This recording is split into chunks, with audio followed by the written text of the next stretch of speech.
Hola amigos, ¿cómo están? Un placer saludarles. Por acá Marcos Boys. Hoy con un invitado especial. Me acompaña Jesús Lozada, periodista también, nacido acá en esta tierra tachirense.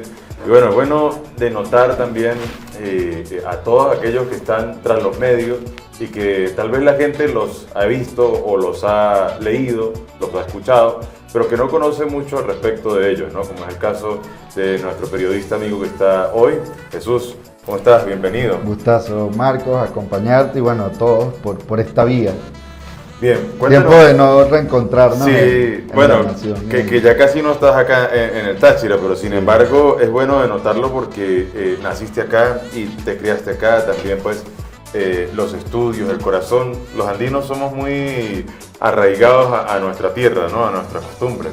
Totalmente. Mi formación fue de la ULA y de la UNED en posgrado y bueno, nada, feliz de estar aquí. Cada vez que puedo me escapo y vengo porque mi familia, parte de mi familia también está aquí. Entonces es súper emocionante volver a reencontrarme cada vez que puedo con mis amigos. En diciembre generalmente también puedo venir y bueno, ahorita por temas familiares puntuales estoy en una visita flash y aproveché de saludar a mis panes. Bien, ahora cuéntanos...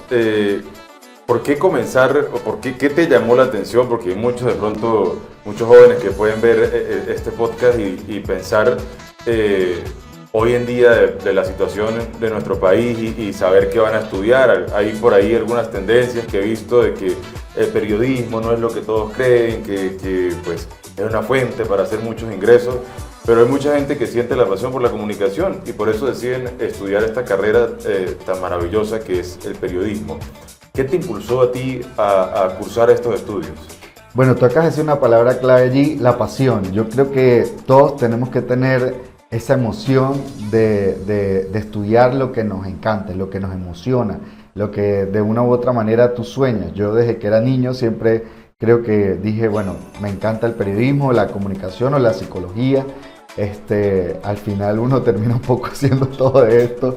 Pero yo ya sentía que amaba la comunicación y hice todo, me preparé para eso. Yo creo que la vocación, no todos obviamente tenemos desde niño eso tan claro, pero sí es importante cuando acompañamos a nuestros chamos, a los sobrinos, a los hijos, a nuestros hermanos, a quien sea, que están en ese difícil momento de la decisión de tomar qué carrera voy a estudiar. Eso es muy importante, o sea, realmente hay que estudiar por la pasión, porque eso es lo que te va a permitir ser un profesional de calidad. Suena lugar común, pero al final sí realmente te tienes que mover desde ahí para ser excelente en lo que haces, para moverte en esa orientación a la excelencia, para destacar, porque obviamente también como en cualquier área es competitiva. Entonces cuando tú estudias con la pasión, con la convicción de que de verdad te gusta, ya están las cartas echadas para que por lo menos haya un buen camino y los obstáculos que puedan surgir o las limitaciones que en todas las carreras hay, obviamente el abordaje es diferente, ¿sabes? Yo creo que la gente las va pasando y también el proceso de aprendizaje, la curva de aprendizaje es mucho más rápida porque te mueve la pasión. Por eso no hay que estudiar si no la amas y tampoco pensando meramente en el dinero, porque yo creo que eso es muy limitante y eso es luego, no es que no sea importante, pero claro, al final obviamente tú tienes que ver lo otro te hace exitoso porque lo crees y vas a construir eso de forma consistente y con mucho convencimiento y acción. En cambio, bueno, no, como tú sabes, en todas las carreras hay gente que puede ser exitosa, hay gente que no, y si empiezas partiendo de esa premisa, obviamente ya sabemos cómo puede terminar la historia. Claro, lo que pasa es que se suele, o le solían decir a uno cuando estaba más chamo, que había que estudiar una carrera que en el futuro te generara ingresos, y prácticamente muchos se iban camino a carrera, más por el ingreso que podían percibir luego de culminada, que por la pasión, y muchos terminaron también, o terminando esa carrera y luego estudiando lo que les gustaba, o simplemente no terminando ninguna. Sí, yo creo que al final eso es un tema hasta filosófico que duraríamos horas hablando aquí, pero lo más importante también es que tú te sientas feliz con lo que estás haciendo, porque al final en el camino puedes estar ganando mucho dinero, pero no estás haciendo lo que realmente te apasiona, te emociona en la mañana levantarte a hacer. Y eso realmente tiene un peso luego a mediano y a largo plazo con todo el dinero que tengas es cero gratificante desde el punto de vista interno. Entonces al final ganas más intangibles y es como una llama, una emoción que siempre te mantiene haciendo lo que te gusta. Y luego eso viene, el éxito viene concatenado a ello. O sea, yo creo que hay que partir bien de esa revisión como más interna para que la decisión sea, no es solamente emocional, hay que meterle racional, pero obviamente debe haber mucho de esa emoción para partir. Y ahora hablando de pasión, hablando de constancia y de dedicación, pero también hablar del talento. Por ejemplo, en el mundo periodístico, este talento lo descubrimos, ya lo tenemos, va mezclado con la pasión, está intrínsecamente con la disciplina. ¿Cómo se mezcla o cómo se desarrolla el talento dentro del mundo periodístico? Sí, obviamente hay personas que tienen de forma inherente competencias comunicacionales muy favorecedoras. Eso también es importante tomarlo en cuenta en el análisis cuando tú estás decidiendo qué carrera estudiar, porque si tú eres muy bueno en dibujo, tienes muchas competencias en esa parte artística y te gusta la arquitectura, el dibujo, el diseño, obviamente ahí hay competencias que te van a favorecer, igual en la comunicación. Pero la ventaja es que la comunicación social es demasiado amplia. Entonces, ojo, si por ejemplo nosotros podemos ser como, en mi caso, más sociables, que nos encanta el tema de las relaciones públicas, el trabajo con la gente, la comunicación, la radio, la televisión, etcétera. Bien, pero si no tienes esas competencias, también puedes tener otras que desarrollas desde el punto de vista técnico. Hay gente de comunicación que está en las grandes empresas, en las grandes mentes a nivel de cinematográfico, a nivel de desarrollo de guiones, a nivel de desarrollo de series, y que no necesariamente están frente a las cámaras, frente a la radio, a los micrófonos, generando contenido en las redes sociales, sino que están como en otras aristas y también son muy exitosos. Entonces también ahí sí, más allá de solo las competencias, obviamente vas desarrollando y vas mejorando en función de lo que tú tienes, tu caja de herramientas, que por supuesto la carrera te la potencia y tú decides por qué especializarte. Claro, bueno, en tu caso es más el periodismo, digamos, corporativo, total, más las relaciones empresariales, el periodismo, la comunicación empresarial más que todo. Sí, totalmente. Yo creo que en el camino, yo en el pregrado ya yo sabía que el tema de mercadeo y comunicaciones estratégicas, las relaciones públicas, a mí me llamaban full la atención y yo me fui especializando. De hecho, mi posgrado es de gerencia de empresas, mención mercadeo, el de la UNED, y otro que hice complementario en la Fermín Toro era de comunicaciones corporativas, comunicaciones estratégicas. Entonces al final ya yo iba especializándome hacia allí porque esa es el área que más me apasiona. Obviamente yo soy un melómano, me encanta redactar, etcétera, me gusta la radio también, pero yo sentí que mi carrera profesional, mi foco, en donde estaban las competencias en las que yo podría aportar más valor quizás, era en las comunicaciones corporativas, y por allí me fui, por ahí es que he tenido parte de mi desarrollo profesional justamente. Bueno, pero antes de llegar allí, a donde estás ahorita, hablemos de saliste de la universidad, me comentabas entre micrófonos que hiciste las pasantías allí en el diario La Nación, que es un medio, bueno, ya son 55, creo que 56 años este año, pero que es un medio de un nombre grande, ¿no? Es un nombre que pesa en el Estado, que va, digamos, en el ADN también, así como el Deportivo Táchira también. El diario La Nación, pues, es un medio de comunicación tradicional, pues la gente, un total, café y diario La Nación. Sales de la universidad, de la Universidad de los Andes y entras a hacer pasantías en La Nación. Sí, yo incluso era tan inquieto desde la universidad. Otra cosa que le puedo recomendar también mucho en cualquier carrera, siempre es bueno vincularse en el área laboral, incluso cuando estás en tus últimos años. Entonces yo estaba en los últimos años de la carrera, en pregrado, ya estaba haciendo radio, estaba haciendo cosas, y ahí fue cuando tuve esa oportunidad en La Nación, que bueno, fue una de mis grandes escuelas que amo infinitamente. Ahí trabajé con un equipo increíble. Yo creo que ese momento de mi vida, y cuando hice pasantías en la parte corporativa en el Santander, en Caracas, en Banco de Venezuela, fueron dos grandes momentos a nivel académico de las dos aristas de comunicación que yo más amo, o sea, la generación de contenido, la redacción, el periodismo escrito y la comunicación corporativa y las relaciones públicas. En La Nación aprendí muchísimo. Bueno, fue una escuela súper emocionante, yo creo que también yo me lo tomé muy en serio. Para mí, yo veía La Nación como, no sé, el Washington Post, o sea, era mi momento de que me lo tomé muy en serio y era mi periódico. Al final lo quería mucho y me tomé muy en serio el mejorar. Obviamente cometí errores como todos en el proceso de aprendizaje. En esa época todavía vivía el gran Germán Carías, Omaira Labrador, que es flipante, tío. Me ayudó, mi gran amiga y maestra, y muchísima gente querida, o sea, no sé, Nancy Porras, ahorita no podría nombrar tanta gente que trabajó en esa época, no es tanto, todavía, algunos están, pero cuando yo hice pasantías, bueno, y fueron mis escuelas, Homero Duarte en deportes, que también hice. Por favor, muchachito, por favor. Carrillo, o sea, un gentío, de verdad que es súper María José, de verdad que fue una gran época, aprendí mucho y lo disfruté. Yo estaba ahí como inquieto, me acuerdo que curiosamente me mandaban a las pautas de noche que nadie quería ir y para mí era wow, o sea, yo quiero hacerlo.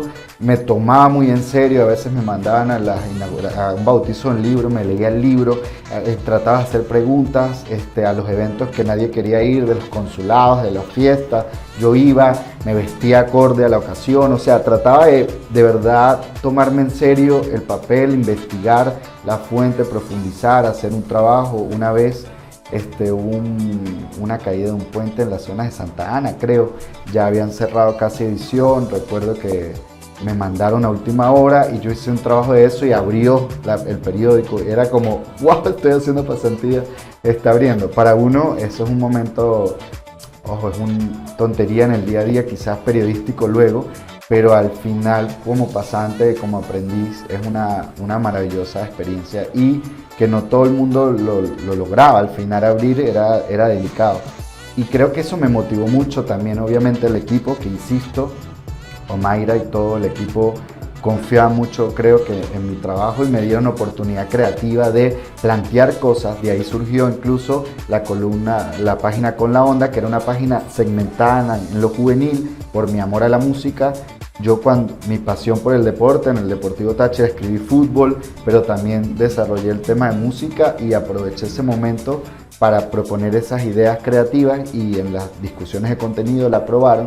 Recuerdo que en esa época trabajé con Laura Sobral, Lady Zafra, Mariana Contreras, un gentío, periodistas que ya se fueron casi todos, y teníamos la página juvenil y fue chévere porque era como no descuidar ese segmento que es tan importante. Y de ahí nació Compilado Musical, que luego es un producto que mantengo hasta ahora.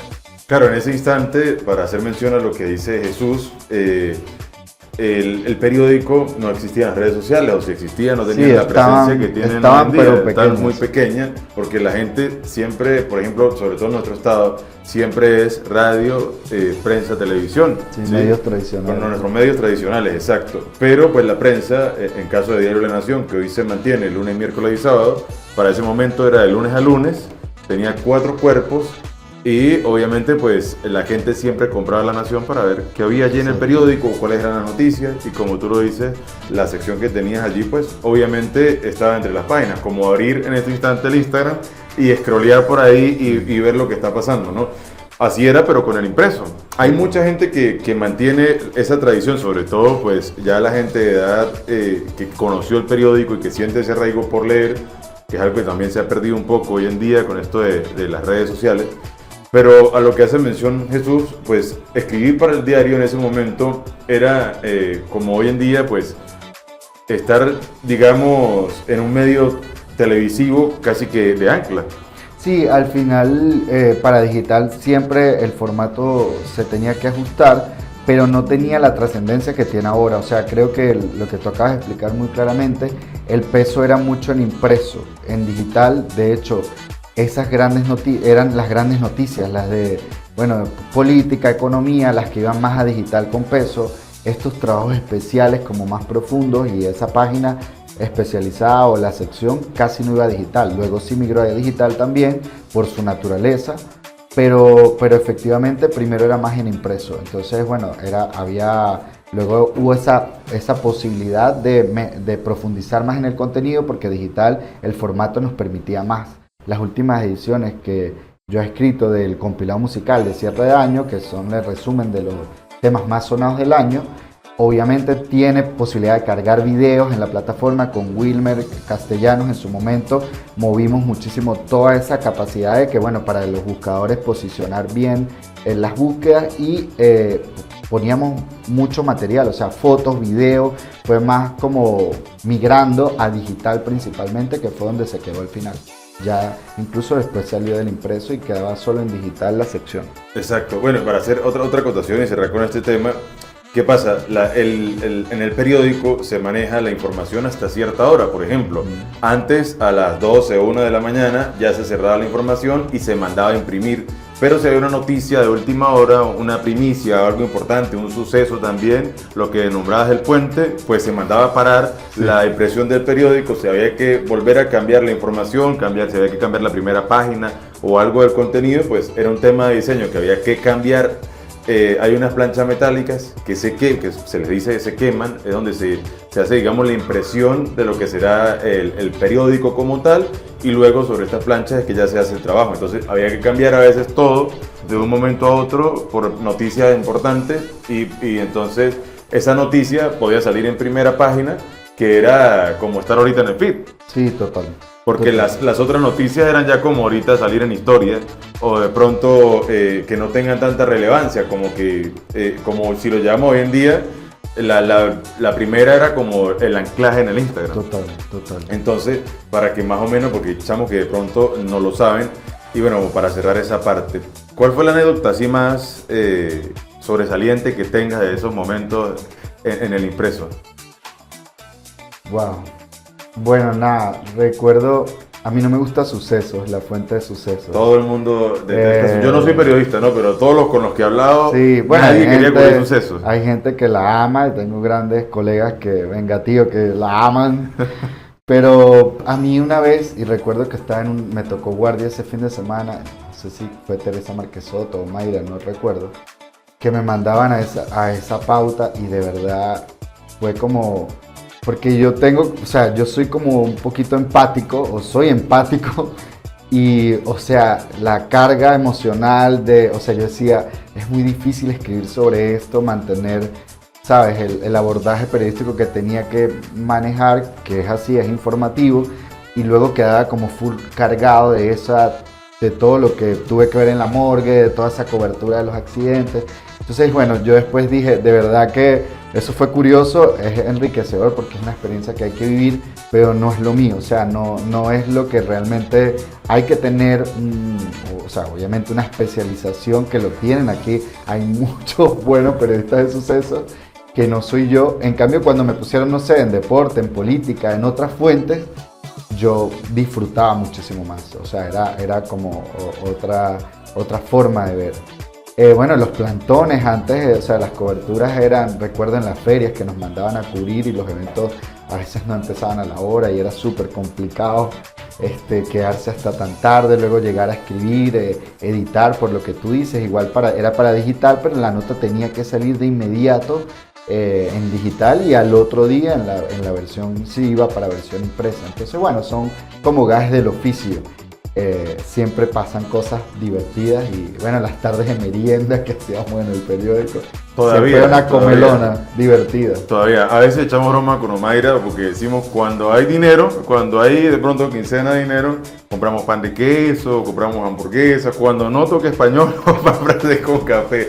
Esa camaradería es muy cool, sí. Siempre hay que mantenerla. Yo creo que además aprendí a tomar más café que nunca en el periódico.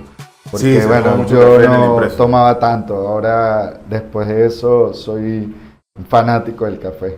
Bien, y ahora luego de La Nación, que termina esa etapa, ¿qué haces a partir de allí? Y que además La Nación es una escuela impresionante en cuanto al periodismo se trata. Que La Nación, digamos, en el Estado era como la cúspide ya de los medios, ya había alcanzado como el mayor potencial en cuanto a medios y sobre todo a impresos en el Estado. Allí, ¿qué te planteas? ¿Qué haces luego? Sí, bueno, yo estuve haciendo un poco periodo de televisión, también hice mucho radio, principalmente, bueno, en ULA FM, en líder, pero toda mi carrera de radio fue en La Mega. Bueno, estuve con Marta Scrocchi durante muchos años, todavía mantenemos un súper contacto de trabajo, tanto en la Mega de San Cristóbal como en la Mega de Mérida, en donde todavía se mantiene la sección compilado musical, pero para digital. Ese contenido en plataforma, yo estoy en digital actualmente. Con Marta sí seguía el programa hasta hace muy poco, hacía algunos pases desde Caracas, pero bueno, la experiencia en radio, en la Mega, lo máximo, amo la Mega, desde bueno, cuando nos tocaba hacer el cacho de la Mega, hasta bueno, las transmisiones, los eventos, los premios. Hubo muchos momentos en donde, como me encantaba tanto la música, hacíamos esos especiales de los premios de los MTV, de los Billboard, de bueno, todo lo que siempre se hace en los festivales. Todavía el año pasado hice el Mad Cool cuando fui a Madrid al festival. Entonces, bueno, hice contenido específico para la Mega de Mérida y de Táchira, cuando iba a los Lollapalooza en Chile, en Argentina. O sea, siempre trato de aprovechar el contenido y, bueno, hacer que la gente me acompañe, porque, bueno, la música, de verdad que, Marcos, sí es mi pasión. Yo creo que, aunque esté muy metido en el mundo corporativo de comunicaciones, de empresas, de marcas, que también amo, la música es algo de lo que me ha permitido no desconectarme de los medios, mantener esa línea periodística, crítica, de revisión, de investigación, natural, sin sesgo. Entonces creo que eso es como donde de verdad más me nutre, musicalmente hablando y periodísticamente hablando. Todavía la mantengo, por eso, pese a que tengo poco tiempo, trato de mantener la sección, así sea solo para digital ahora. Ahora que hablamos de música, ¿qué tipo de música te gusta? ¿Qué es la música que escucha Jesús normalmente en un día cotidiano? Bueno, a mí me da risa porque en estos días, en el análisis de Spotify del fin de año, la gente que me conoce sabe que eso podría ser es realmente mi análisis de Spotify. Pero hay gente que se sorprendió porque, pues, obviamente yo soy melómano. Obviamente siempre fui más de rock, electrónica y pop. Pero ahora obviamente he migrado a mucho más, escucho de todo. Siempre periodísticamente, aunque escribo y tengo mis géneros favoritos, trato de, como te lo he contado en oportunidades, si hago por ejemplo el compilado musical de fin de año para La Nación, entiendo la audiencia de La Nación, que es transversal, es heterogénea, y ahí trato de que en ese conteo se vea reflejado de interés para el lector todo el contenido de varios artistas, no solo anglos, sino también latinos. Quizás para la Mega sí es mucho más anglo, más géneros de pop, rock, electrónica, sobre todo los dos primeros, latino, venezolano, pero también internacional. Bueno, yo, no sé, me encanta demasiadas bandas, pasaríamos todo un programa hablando de bandas, pero bueno, amo mucho, no sé, ahorita estoy pegado escuchando Sam Fender, 1975, de 1975, o The King of Leon, y también clásicos, Alanis Morissette, cosas clásicas. Y electrónica full, también full DJs. Bueno, yo soy más de la música en 2000, 2001, 2002, 2003. Okay. Que bueno, ahí también estaba Alanis Morissette, estaba también Linkin Park, Korn, rock clásico. Estaba incluso Britney Spears, estaba Shakira, estaba Cristina Aguilera, había una mezcla de pop rock allí en MTV. Pero de esos años y de estos clásicos que estamos conversando, a la evolución de hoy en día, ¿has visto una mejoría, una desmejoría? ¿Cómo es eso ya como melómano? Sí, yo ahí es una pregunta súper interesante, porque al final yo creo que hay que tener en el rol que tenemos periodísticamente, si lo hablo como Jesús melómano tal, quizás tengo algunas opiniones que puedan generar diferencias, pero periodísticamente sí creo que nosotros al final tenemos que ser oídos, ojos, y ir evolucionando con eso. Yo no soy de esa gente que, no, las bandas nada más las de antes son las mejores, ahora nadie sirve para nada. No, o sea, no sé, yo por ejemplo, amo a Danny Ocean, o sea, escucho bandas nuevas, muy nuevas, relativamente nuevas. Joaquina, o sea, ¿what? Puedes escuchar, sí, o sea, vamos a escuchar qué tal. Y es una artista venezolana que está logrando cosas interesantes, Lazo. O sea, puedo escuchar de todo. Yo no soy tan rígido obviamente hay bandas de rock clásico que más amo. O sea, no sé, Rolling Stone, YouTube, Pearl Jam, obviamente también las amo, eso es otro nivel, pero creo que también tiene momentos. Yo creo que cuando empiezas a disfrutar la música de esa aproximación, abres más la mente y la disfrutas más. Hay momentos para vacilar con reggaetón, no es lo que escucho en mi carro, pero sí estamos en una fiesta y estamos vacilando, eso es un buen momento para escuchar otra música, pero también hay días que quiero escuchar algunos DJs, música electrónica, o sea, hay como un subidón que uno quiere, como una alegría, claro, un viernes. Depende también del estado de ánimo. Del estado de ánimo, y eso es lo maravilloso que da la música. Entonces, cuando tú te cierras, estás limitándote, o sea, es como, ay, sí, un momento cuando es muy teenager, empieza a pensar, yo soy rockero, los demás géneros que mueran, y es una tontería, tío, porque al final te limitas, o sea, al final tú sientes que hay demasiada buena música ahora con todas las plataformas que puedes disfrutar, ahora la tienes a tu alcance y ese es el trabajo de nosotros, esa curaduría para poder llevarle a la gente esa buena selección, que quizás, mira, yo no había escuchado a ese artista, que bueno, cuando a alguien le pasa eso, yo ya siento que hemos logrado el objetivo, porque incluso para decir no me gusta, chévere, pero ya también ayudamos a que las personas que tienen poco tiempo puedan tener muchas más opciones de escuchar buena música y variada música. Y que puedan tenerlo allí a la mano, porque de pronto yo no voy a tener tiempo, si ando muy ocupado, de sentarme a revisar qué es lo que está sonando y escuchar algún tema, mientras que si ya lo recomiendas dentro de un listado, pues ya yo puedo, si está el link, también darle el link y inmediatamente escuchar, no tengo mucho que hacer. Hay muchas cosas en el compilado musical que salen, que son de tendencia o que yo digo, oye, no necesariamente me gusta a mí, pero sí es interesante la propuesta musical que está haciendo este artista y le puede gustar a los lectores. Y ahí lo pongo, o sea, no todo lo que sale en compilado necesariamente yo lo amo, pero creo que como en todos nuestros productos también hay que pensar en el lector, en el escucha, en el consumidor digital. Y lo que tú decías, ahorrarle tiempo. El tiempo es uno de los principales retos que tenemos y ahí es donde está el valor periodístico, en el que los periodistas pueden estar sacando trabajos de investigación, de diferenciación y facilitando la información a las personas, independientemente que haya 1000 oportunidades de comunicación y plataformas.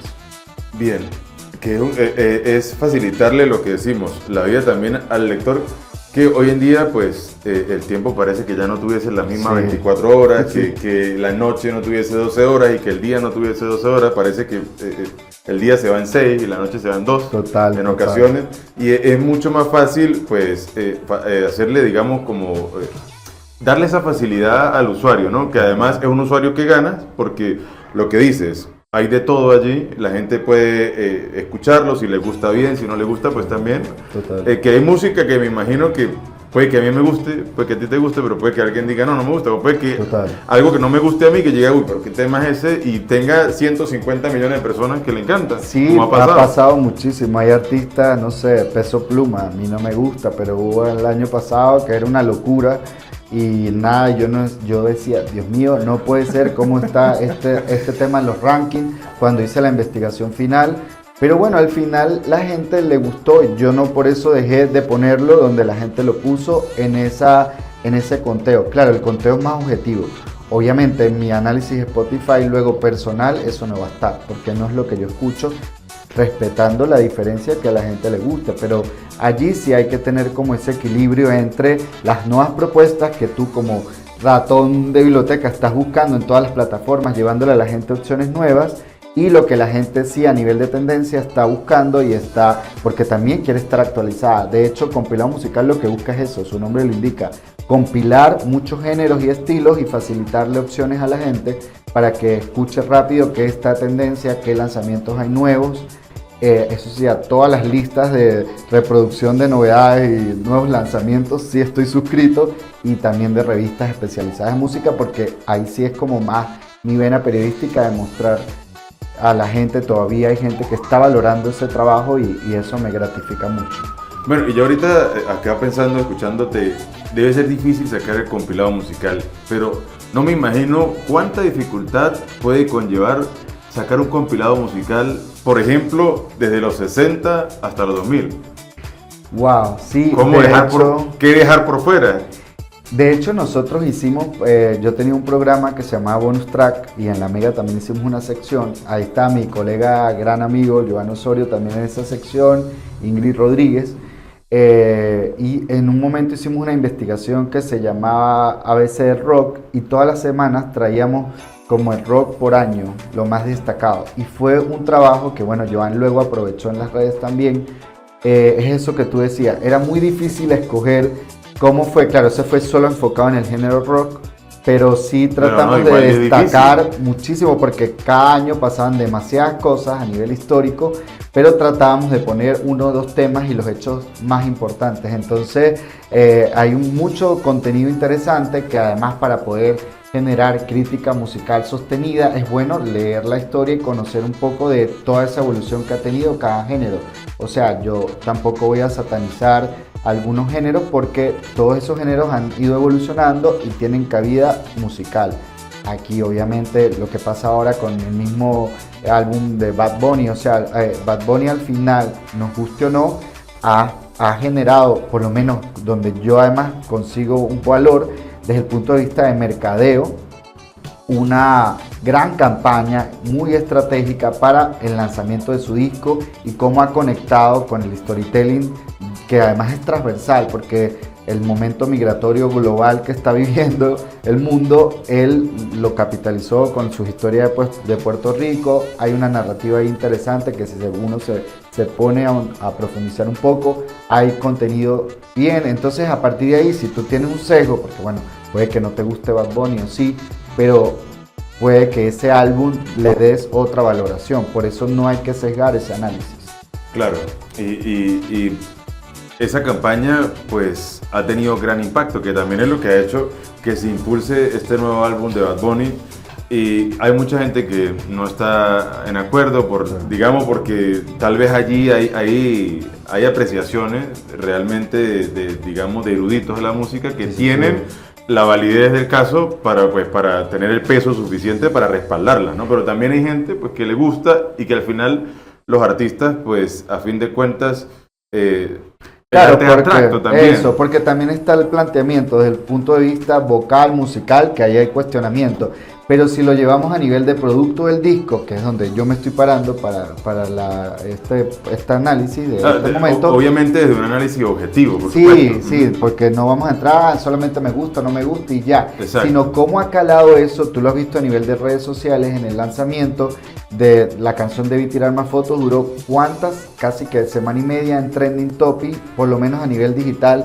Cómo la gente conectó con esa historia, que además tiene una historia transversal, o sea, puede ser de tirar más fotos de lo que no ha vivido la vida, pero por ejemplo los venezolanos en su mood de melancolía fuera del país o dentro del país, lo conectaron con otras personas, la crítica política de un Puerto Rico sin puertorriqueños, o sea, al final hay como muchas aristas y matices con el que el álbum va conectando. A partir de ahí sí se puede tener algo que, bueno, al final está teniendo éxito y no hay que desestimarlo para analizarlo como debería ser, como tú dices, desde otra mirada, no solo me gusta y no me gusta y ya. Claro. O la música puede ser que vocalmente nosotros no nos guste como él canta, pero en el caso de este álbum, pues quizás sí hay algunas cosas en donde se puedan profundizar de forma interesante y incluso para decir el éxito que ha tenido ya es para estudiarlo, o sea, al final está funcionando el cómo él está mercadeando el disco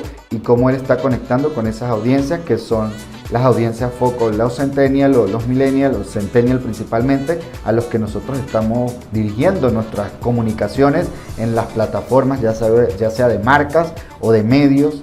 Y si nosotros no entendemos esa evolución, al final pues nos vamos a entrampar en El periodista evoluciona en la medida que evolucionan todas las aristas de comunicación y los sectores con los que él justamente trabaja y está en el día a día.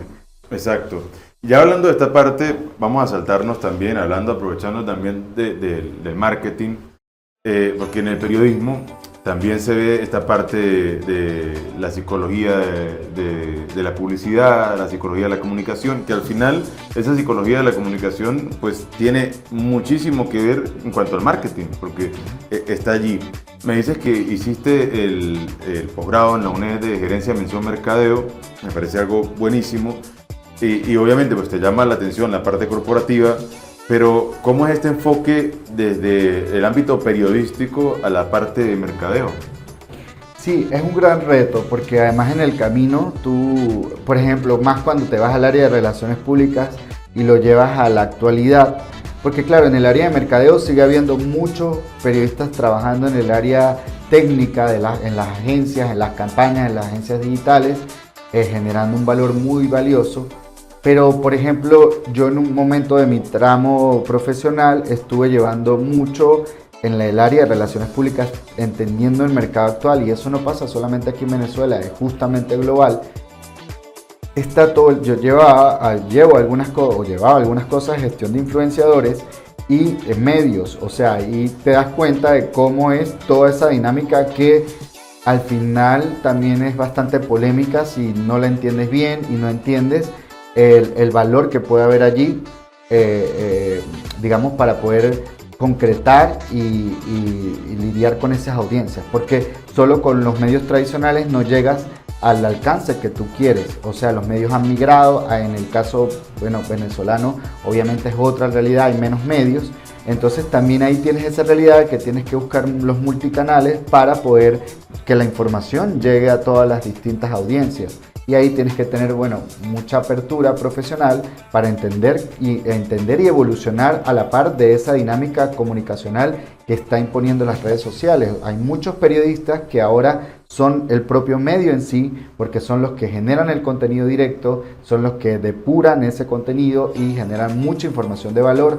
Hay otra gente que está generando contenido que no son periodistas, pero que tienen otra vena de abordaje diferente, muchas muy publicitario, y también obviamente hay errores en ese camino, pero ahí es donde está tu criterio profesional de poder saber con qué generadores de contenido haces alguna alianza o invitas a algún evento o generas algún match con ellos, y el aval de esos periodistas también, que en qué fuente especializada están generando contenido o con qué medio están trabajando en función de la información que tú, siempre con un tratamiento muy profesional. Es delicado, hay algunos colegas que son como muy radicales, cerrados, sí, con este tema, ojo, lo respeto, pero sí hay gente que es full detractora, entonces al final si te cierras mucho, es tu punto, es respetable, pero tú mismo te limitas la posibilidad de alcance y de hacer un mix adecuado para llegar con la información. Pero es que hoy en día el marketing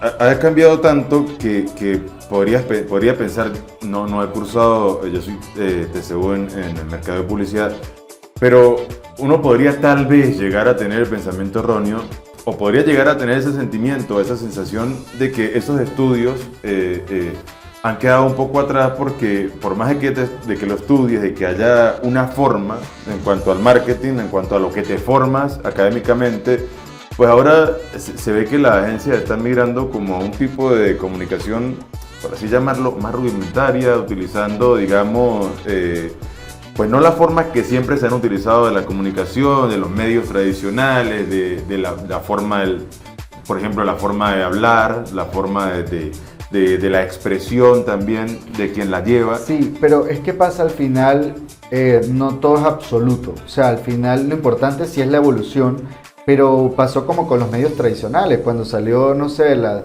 radio y la televisión, la gente decía uno va a acabar con el otro. Los dos siguieron estando con su rol, con su naturalidad y con su oportunidad de comunicación en cada una de las audiencias, su ocasión de consumo. Igual está pasando en digital y en las plataformas, o cómo ha migrado esa evolución de mercadeo. O sea, no todo es igual para todo, no todo funciona para todo. Y ahí es donde es importante entender que efectivamente hay marcas que son netamente digitales porque es su categoría, es su naturaleza, y hay marcas en las que tienes que apelar a medios tradicionales porque según su audiencia y lo que necesitan hacer, tienen que hacer ese mix.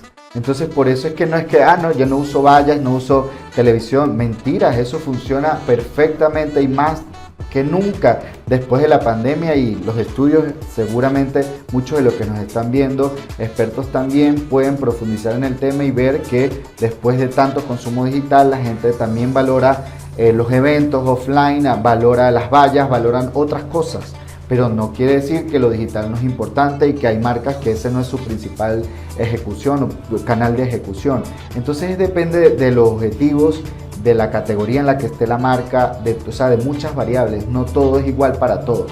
Por eso es que hay posibilidad de que todos los medios convivan. Lo importante sí es la evolución, o sea, la evolución de que cada medio en su estilo pueda estar evolucionando. Tú ves ahora las vallas, no son las mismas vallas de los 60, o sea, tienen una calidad de color, hay vallas interactivas, hay vallas en otras, digitales, lo mismo pasa con la televisión.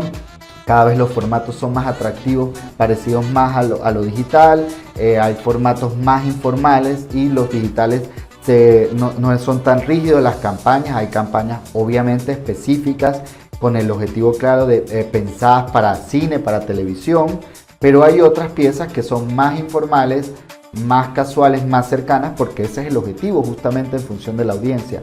Entonces no se puede pasar todo por una línea genérica y ligera de que ya nada sirve o todo sirve, sino que depende mucho de la necesidad, de los objetivos y de dónde está operando la marca y la naturaleza de la marca. O sea, si es digital, su audiencia, a quién va dirigida, y en función de eso se hace el mix de medios adecuado. Hay marcas que su foco es en tradicional y si está en digital, ahí no es su principal canal de venta o de posicionamiento. Ellos van a lograr posicionamiento transversal nacional por medios clásicos, justamente, depende de la estrategia. Claro, ahora Jesús, bueno, con el tiempo y has ido recorriendo un poco y hoy en día pues formas parte de una empresa grande del país que no sé si la podemos mencionar. Sí, sí. Bueno, hoy en día formas parte de Empresas Polar, hablando justamente de empresas grandes. ¿Cómo llegas ahí? ¿Cómo comienzas allí? ¿Y cómo llegas a la parte donde te desenvuelves hoy en día dentro de la empresa? Sí, bueno, yo siempre tenía sueños de trabajar en una empresa grande cuando yo ya vi que mi mundo era el corporativo, en comunicaciones estratégicas, en relaciones públicas, y eso también me lo dio el banco. O sea, yo cuando estuve haciendo pasantías en el Banco de Venezuela, en Grupo Santander, ahí tuve unas jefes increíbles, Inés Sandra Machado, que ahora está en Telefónica, Daniela, un grupeta increíble, Zaira. Fue una época muy, muy bonita, y yo sentí que ese era un área en la que yo de verdad quería estar. Y a partir de ahí dije, yo quiero seguir especializándome en esta área. Y bueno, cuando surgió la oportunidad de ingresar en Empresas Polar, bueno, fue una oportunidad de oro. Estuve haciendo todo el proceso y quedé. Al final trabajé con gente también maravillosa en esa primera etapa. Ahí estaba mi colega Magri Ferrer, Rosa, hay un gentío también, tanta gente con la que hemos trabajado. Y fui creciendo allí, no entré en el área de comunicaciones directamente, estaba en otra área y luego fui evolucionando, preparándome y bueno, ya ahora sí estoy en el área de comunicaciones, en contenido, en los medios internos de esta corporación, que es increíble y que ha sido también una escuela maravillosa. En tu experiencia en empresas grandes, claro, todo depende de la empresa, de qué quiera comunicar. Pero una empresa grande que ya está posicionada en la mente del consumidor, que ya ha calado en la mente del consumidor y también que el consumidor la prefiere, que primero por afinidad y segundo por tradición, porque le gusta la marca. ¿Cuáles son los objetivos de comunicación de una marca grande? ¿Qué quiero comunicar? ¿Cómo quiero proyectar mi producto? ¿Qué hago a partir de allí? Porque la gente ya me compra, la gente consume mi producto, la gente me es fiel y obviamente pues digamos, o sea, si lo viésemos como una persona sin conocimiento del mercadeo, del marketing, podría decir, ya lo hice todo, ya no tengo más nada que hacer, pero ¿qué hago a partir de allí? ¿Qué comunico y cómo lo comunico? Eso es un gran error que algunas marcas pueden caer sin culpa a veces. Y el consumidor es como una relación, o sea, tú siempre tienes que cultivar el amor, lo tienes que estar enamorando siempre, el trabajo nunca termina allí, o sea, es una acción bidireccional, ¿no? También vas agarrando información de sus necesidades, de su evolución, sus ocasiones de consumo y la marca va evolucionando en ese camino. y le va generando acompañamiento, experiencias. Entonces los objetivos van cambiando, o sea, una marca nueva tiene unos objetivos muy diferentes a una marca ya posicionada, como algunas de las que está citando. Por eso, y qué bueno, es un ejemplo maravilloso en estas marcas, con algunas con las que he tenido la dicha de trabajar, están en ese afán siempre de enamorar a su consumidor y el trabajo nunca acaba, al contrario, es una competencia sana porque además al final lo que buscas es con la excelencia mostrar novedades y por eso además logras la preferencia, el amor de la gente, porque cuando a la medida que te conectas tú puedes conocer un producto, pero si al final no hay novedades en ese producto, la marca no evoluciona, tú en algún momento puedes cambiarla o sentir que ya no te da el valor que te propuso alinear o que tenía inicialmente. Y cuando una marca está consciente, como en estos casos, va evolucionando en ese camino, va brindando nuevas presentaciones, va brindando nuevos empaques, innovaciones, experiencias de marcas gratificantes, eventos. Entonces todo eso es lo que mantiene al consumidor alegre, motivado y enamorado de la marca. Y ese es el gran reto. Yo creo que los objetivos para cualquiera que nos está escuchando, que tenga una marca de emprendimiento pequeña o grande, es entender que van cambiando, pero nunca ese camino se acaba. El mercadeo es una gran herramienta y las comunicaciones es una gran palanca, pero no hay que desestimarla o ponerse en una zona cómoda cuando ya lograste una cuota de mercado, ya sientes que te conocen. Al contrario, ahí es donde comienza el reto de seguir compitiendo con mejores entregables, con más innovación, con más novedades. Te aumenta cada vez el reto de seguir mejorando si es una marca de calidad y que se quiere mantener durante muchos años en el mercado, como algunas de las con las que yo he tenido la maravillosa dicha de trabajar, que son ya marcas consolidadas, algunas hasta con 80 años en el mercado. O sea, yo no había nacido y nosotros y ya ellos estaban haciendo cosas increíbles. Ahora, mi pregunta, ya que hablas de que pues siempre es como una comunicación tranquila, un mercadeo tranquilo, un marketing tranquilo, ¿no? Digamos, o sea, hablándolo desde el punto de vista profesional, pero te ha tocado, que poco lo he visto en Venezuela, pero te ha tocado participar en alguna campaña de marketing transgresor estando en la parte de marketing, de mercadeo. Bueno, sí, siempre hay, ¿no? Porque la competencia es fuerte, claro. no con las marcas que ahora recientemente trabajo, pero en algún momento o en la misma análisis de la universidad, por ejemplo, en las clases hemos tenido que ver cómo grandes marcas de campañas, recientemente analizamos cómo fue el trabajo de Arturo y KFC, que bueno, fue a nivel mediático muy sonado en las redes sociales.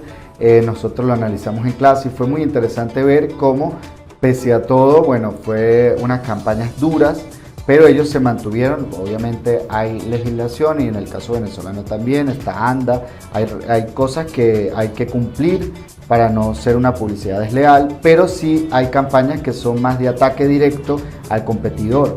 Entonces obviamente fue interesante ver cómo siempre esa pelea se gana.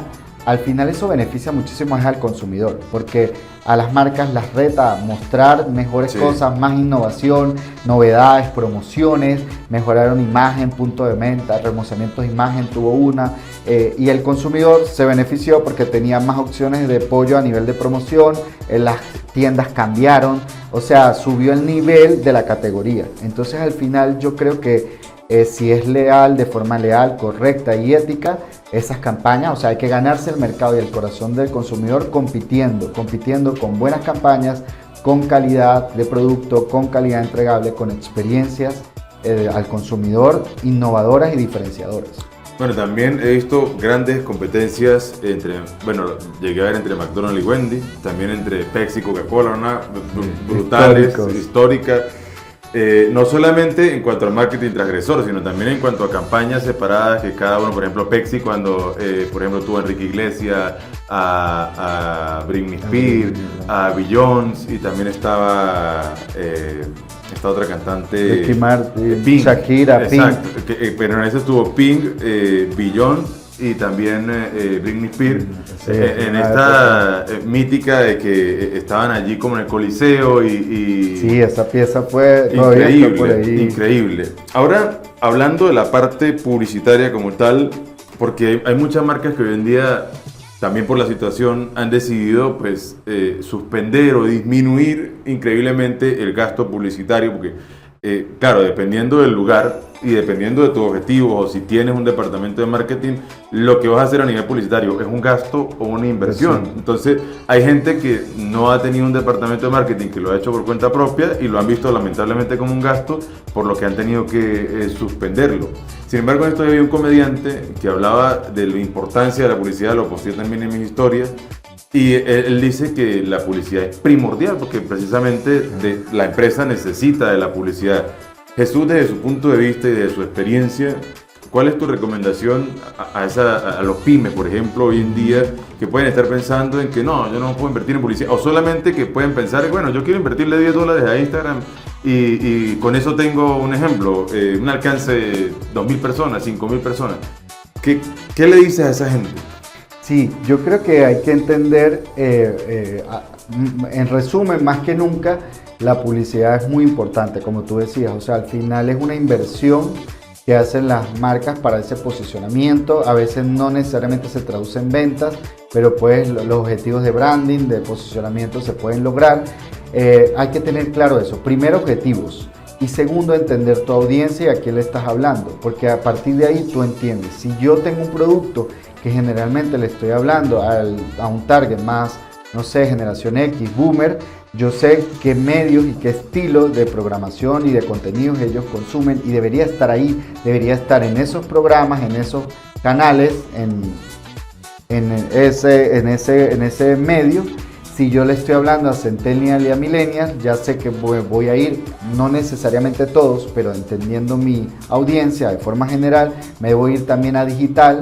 O puedo usar un mix entre, ahora hay muchos paquetes de radios y de canales que ofrecen su presencia en medio tradicional, pero también en digital, que es otro gran potencial. Entonces tú estás directamente en las dos plataformas principales donde quieres estar, que es algún canal de televisión o algún programa de radio, pero también está en digital en la cuenta de la radio, de la marca o del medio o del influencer o del generador de contenido, el locutor.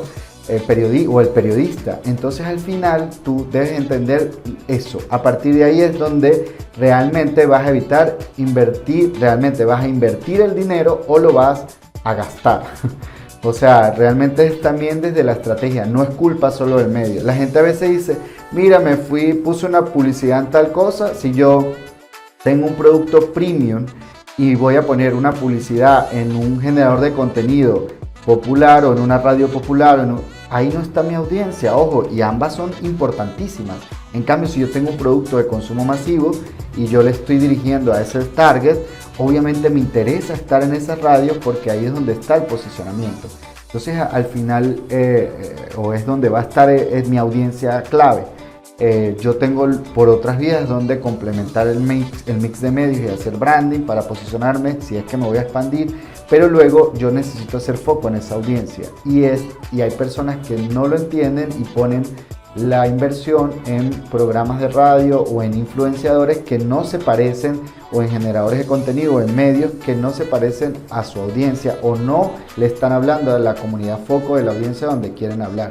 Y no tienen objetivos claros, entonces invierten y puede ser que no necesariamente esté buscando ventas, pero si yo necesito posicionarme. Ahora, no por una publicidad aislada de forma táctica, yo voy a traducir un incremento de ventas exponencial. Tienes que hacer muchas más cosas para que eso ocurra y revisar cómo es toda la ejecución tanto de producto como de servicios y ver realmente dónde está el problema porque no estoy vendiendo.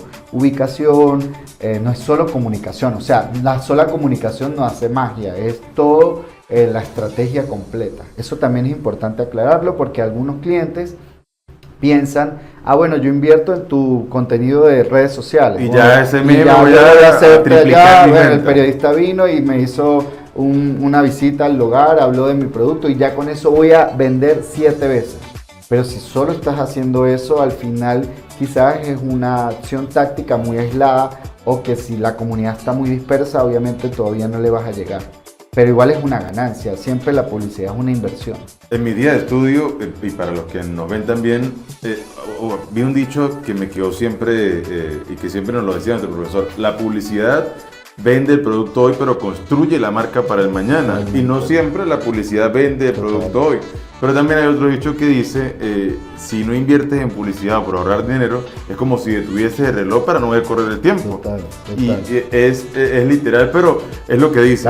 La marca se construye con comunicación. Sí. Si tú no la haces, no solamente porque estás existiendo ya se va a hacer, sobre todo en un mercado tan competitivo. Tú tienes que entender la categoría en la que estás. No sé, la gastronomía, por ejemplo, en el caso local. O sea, hay una competencia fuerte. Tú tienes que entender que tienes que pelear para posicionarte y que el consumidor te elija, te pruebe y luego se quede.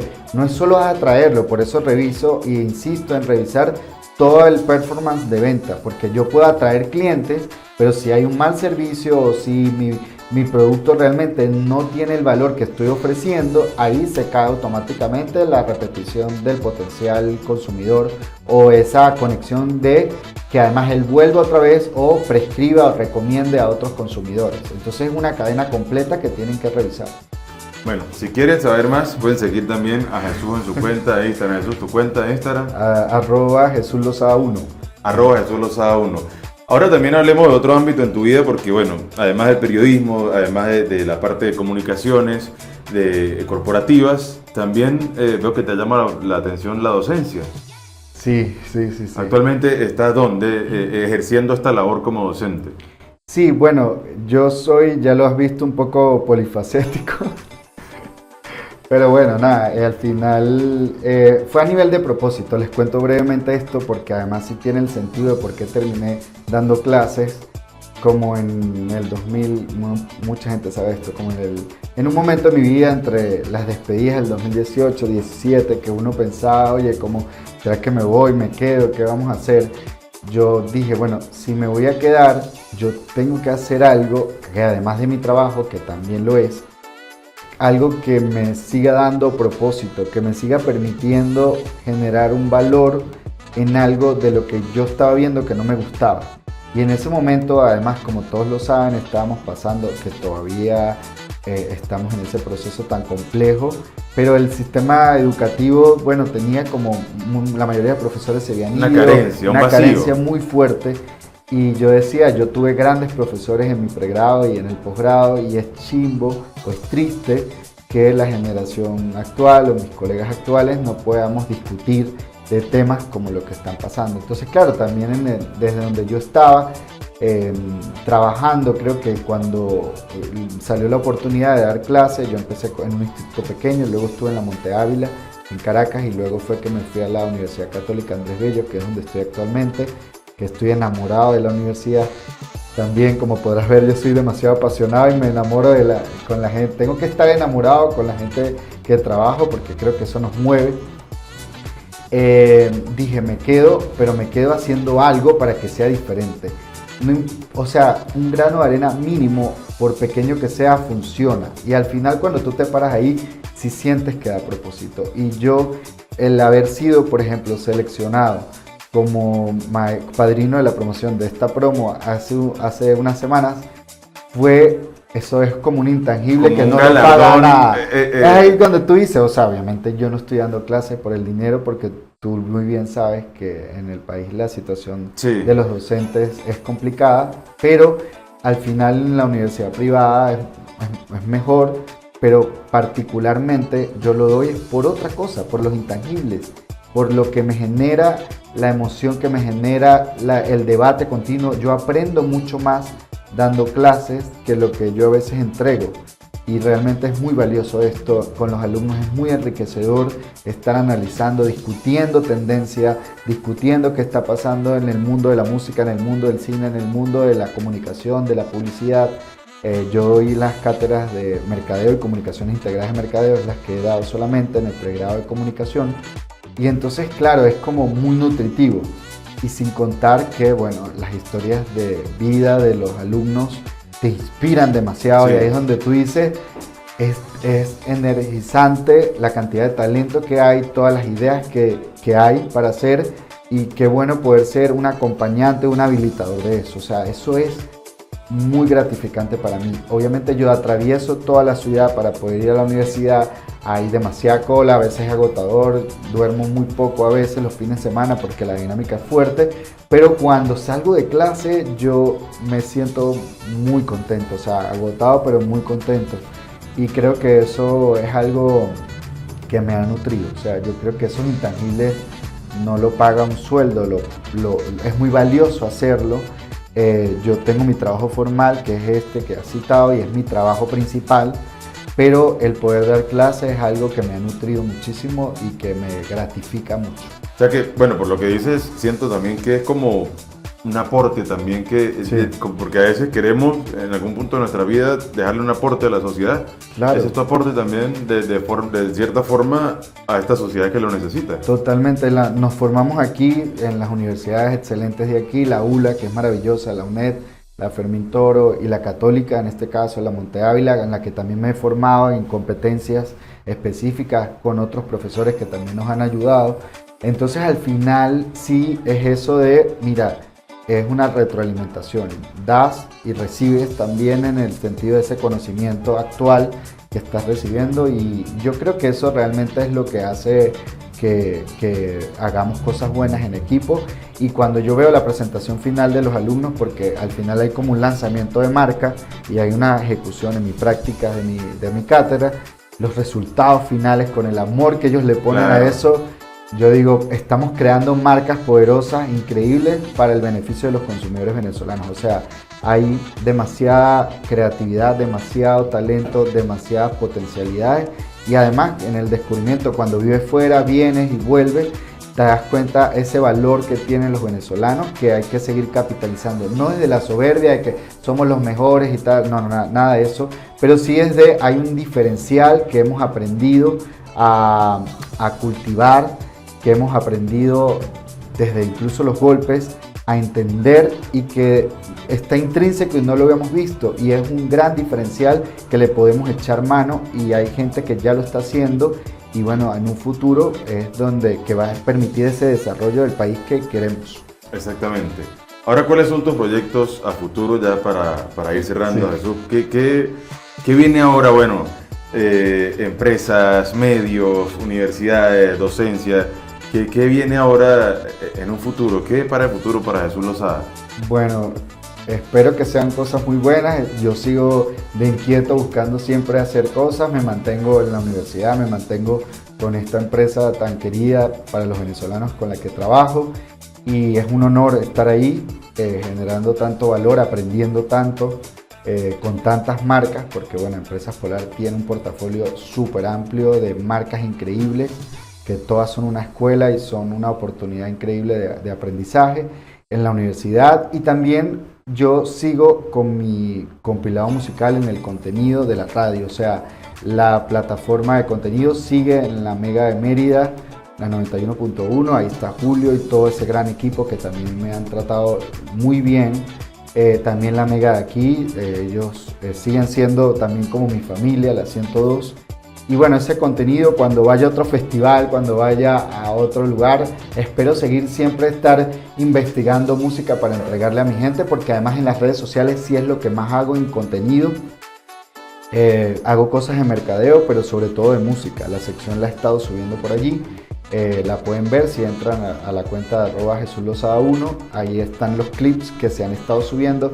Espero retomar ahorita por el tema bueno, el break que tuvimos en diciembre, el tema preelectoral, todo eso.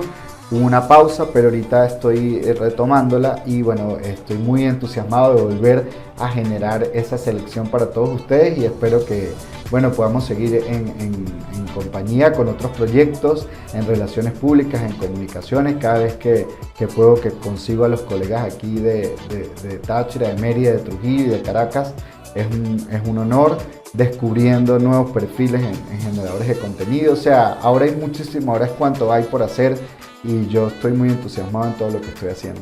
Ahora, un consejo a los jóvenes, a la juventud, y también a aquellos no tan jóvenes que de pronto aún no han sabido qué hacer o aún no han tenido como esa visión. ¿Qué les aconsejas hoy en día, y a la sociedad en general también? Bueno, yo no soy muy bueno de dar consejos, no soy quien para darlo, pero creo que cierro con lo que empecé. El tema de la pasión es valiosísimo. Yo creo que a veces nunca es tarde para saber que incluso hay gente que ha estudiado otra carrera. Tengo una amiga en Valera que incluso después de la jubilación siempre amó ser abogada y empezó a estudiar después de ese tiempo y es una abogada exitosísima, la señora Ligia, y al final nunca es tarde para empezar a hacer lo que uno ama. Entonces ese creo que es el resumen de todo. Al final uno por una circunstancia, a veces no necesariamente porque te tocó elegirlo, sino porque la condición de vida o familiar te tocó asumir esa carrera o hacer eso, pero nunca es tarde para decir, oye, mira, yo voy a hacer esto, yo no sé, quiero retomar el teatro, quiero retomar la música, la sección de música, quiero retomar la docencia, porque son cosas que me llenan, me energizan y me generan y me mantienen con propósito, con esa llama de alegría de trabajar. Entonces yo creo que, ¿sabes? A partir de ahí la gente lo puede aplicar a todo lo que... Si tu pasión es hacer postres, ¿por qué no empiezas a hacerlo así no sepas? Lo importante es que los primeros van a quedar torcidos, no tan estéticos, tal, pero en la medida, si hay pasión, la persona lo va a empezar a pulir de una forma que se va a convertir en de los mejores reposteros. O sea, si está esa pasión, pregúntate tú qué es lo que, ¿sabes? Qué es lo que quieres hacer realmente y no importa la edad que tengas, comienza a hacerlo porque al final eso sí es lo que te va a hacer estar feliz en las otras esferas de tu vida. Y hay muchos ejemplos ya, despidiendo esta parte, está Chespirito, está el Coronel Sanders, está también, bueno, que no estoy muy de acuerdo con la historia de McDonald's al final, porque al final los hermanos McDonald's, pues también por ese pensamiento cuadrado, terminan quedando atrás y todo le termina quedando, pues, digamos, al que fue su dueño como tal, ¿no? Claro, él sí tuvo la visión y también gente que lo aconsejó y lo llevó a cabo, pero ahí está. El tema de la visión es importante y la flexibilidad. No tengamos miedo a desaprender cosas para aprender nuevas. Exacto. Y no está mal, o sea, y no quiere decir que lo que estábamos haciendo era malo.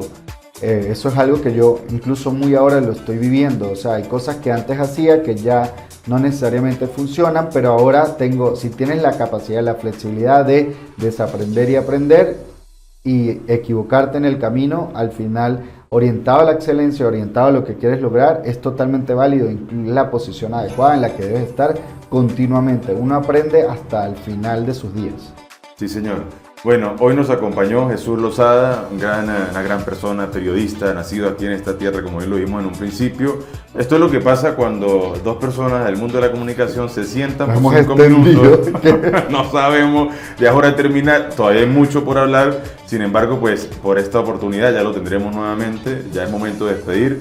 Jesús, muchísimas gracias por estar con nosotros y bueno, es un placer compartir contigo, también me ha nutrido esta experiencia que has tenido y ver todos los avances que has tenido y pues la forma también de ver las cosas, verdad que suma, ¿no? Y el propósito también de estos podcasts y de todo lo que voy haciendo, ir sumando también y que la gente vaya teniendo algo también para ver, algo también diferente y algo también de donde agarrar un impulso, de donde agarrar pues como esa visión también de hacer las cosas. Entonces, agradecido contigo y por acá la puerta siempre abierta. Gracias, Marcos, y un abrazo gigante a toda la gente que nos está escuchando, viendo por todas las plataformas digitales y los medios donde sale este espacio. Espero pronto volver. Nos extendimos un poco, pero bueno, esperamos poder disfrutar junto a ustedes en otro momento y agradecido full por la invitación. Bueno, hoy estamos acá en Barrio Obrero, en el estudio Pinina, acá con Manuel Pineda. Agradecido con todos ustedes. Será hasta una próxima. Chao, chao.